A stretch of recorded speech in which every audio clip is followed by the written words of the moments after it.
योद्धा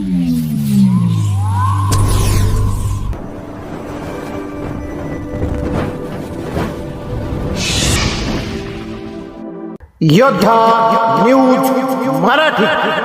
डॉक्टर नीलम गोऱ्हे यांची विधान परिषदेत बिनविरोध निवड. शिवसेना मुख्य नेते व उपमुख्यमंत्री एकनाथ शिंदे यांनी दाखवलेला विश्वास सार्थ ठरवणार.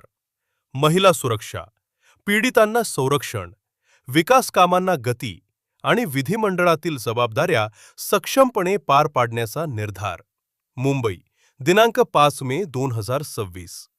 महाराष्ट्र विधान परिषदेच्या निवडणुकीत शिवसेना नेत्या व विधान परिषद उपसभापती डॉक्टर नीलम गोऱ्हे यांची बिनविरोध निवड निश्चित झाली असून सोमवारी 4 मे 2026 रोजी महाराष्ट्र विधिमंडळ, विधान भवन येथे त्यांना निवडून आल्याचे अधिकृत प्रमाणपत्र प्रदान करण्यात आले.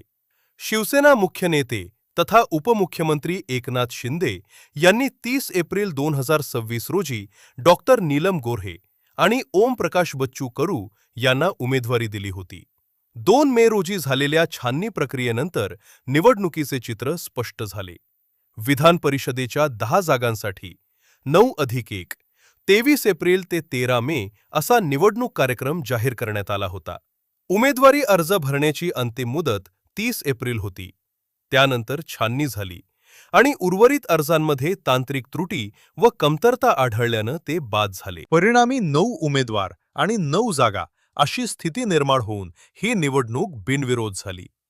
या आनंदमय क्षणी बोलताना डॉक्टर नीलम गोऱ्हे म्हणाल्या की विधान परिषदेच्या या निवडणुकीत आम्हा 9 उमेदवारांना विजयी करण्याचे संकेत आधीच मिळाले होते. उपमुख्यमंत्री एकनाथ शिंदे यांनी मला आणि ओम प्रकाश बच्चू कडू यांना उमेदवारी दिली. अर्जांमधील तांत्रिक त्रुटींमुळे इतर अर्ज बाद झाल्यानं आम्ही सर्व उमेदवार बिनविरोध निवडून आलो.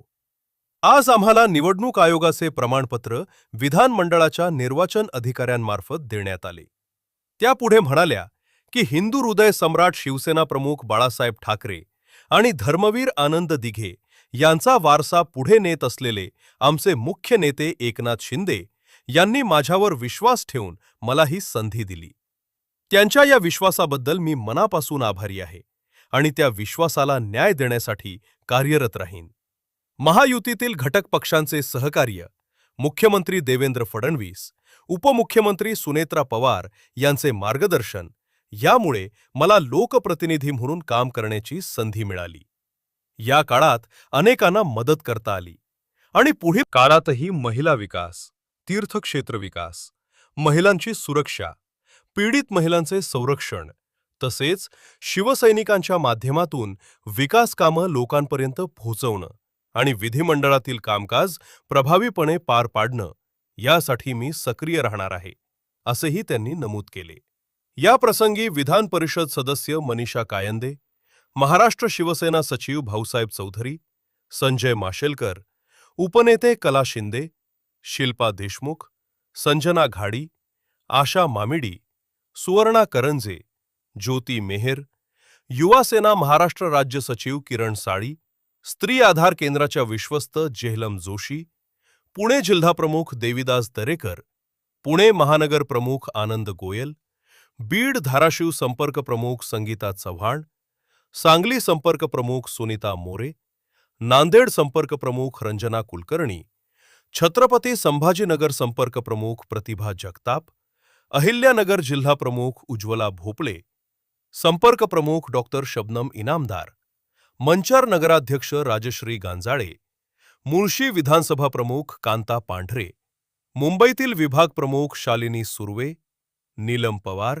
सुनीता वैती, शीतल बीटरा, मालती हवालदार तसेच महिला पुरुष पदाधिकारी व कार्यकर्ते मोठ्या संख्येने उपस्थित होते.